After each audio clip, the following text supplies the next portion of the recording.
इनायत न थे हाँ अगर मुस्तफा जी इनायत न थे हाँ असाए वहाँ जी असाए वहाँ जी शफाअत न थे हाँ शफाअत न थे हाँ अगर मुस्तफा जी इनायत न थे हाँ न की वफादारी ओ न की सच हुजे हाँ न की वफादारी हो न की सच हुजे हाँ दुनिया ते सिद्दीक़ जी दुनिया ते सिद्दीक़ जी जे सदाकत न थे हाँ सदाकत न थे हाँ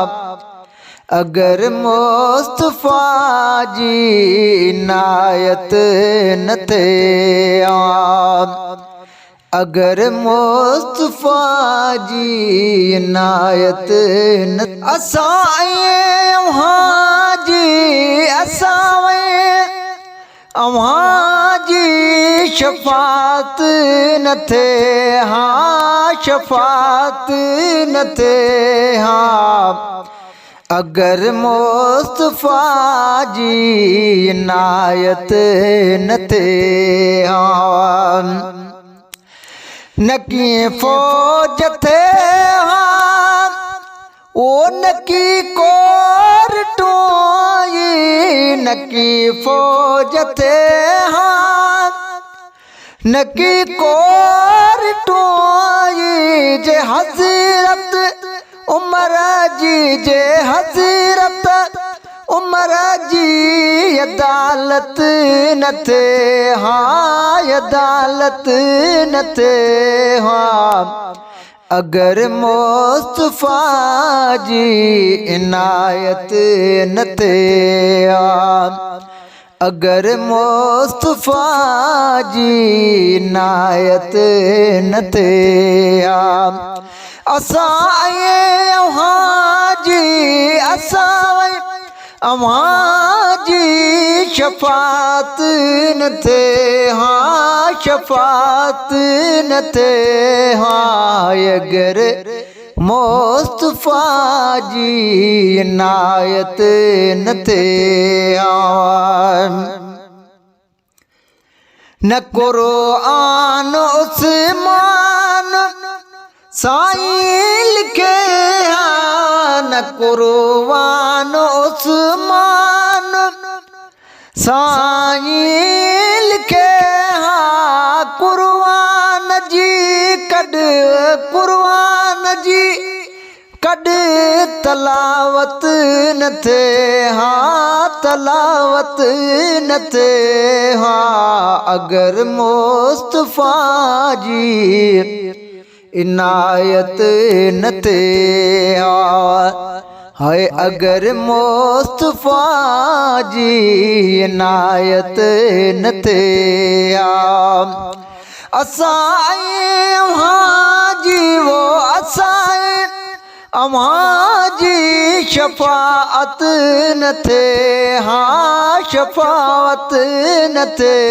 हाँ अगर मुस्तफा जी इनायत न थे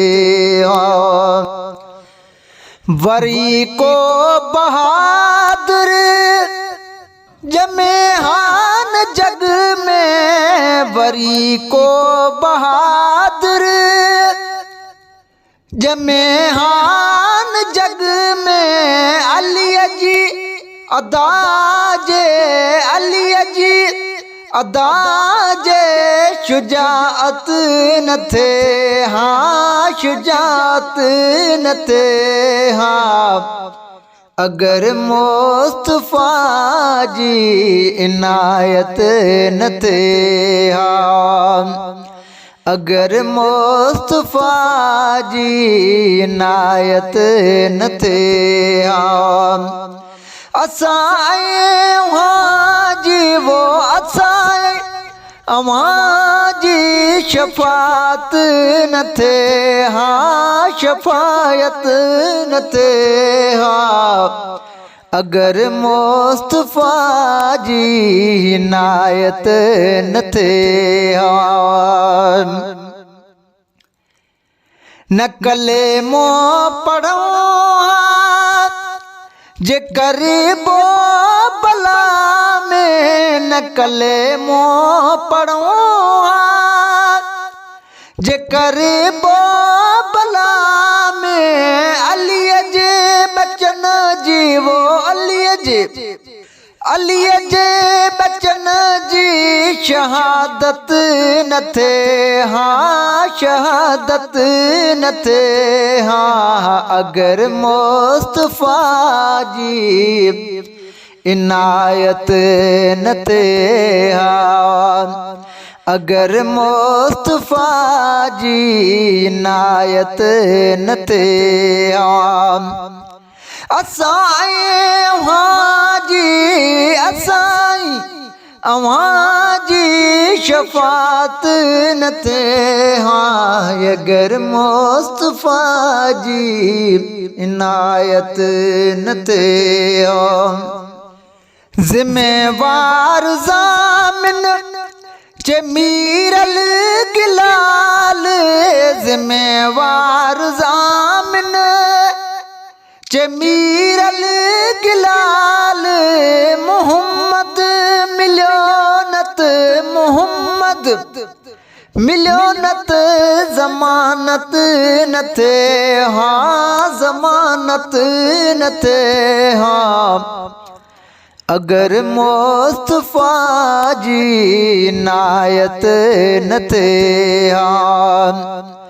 अगर मुस्तफा जी इनायत न थे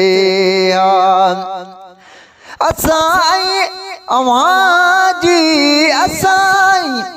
अवां जी शफाअत न थे हाँ शफाअत न थे हाँ अगर मुस्तफा जी इनायत न थे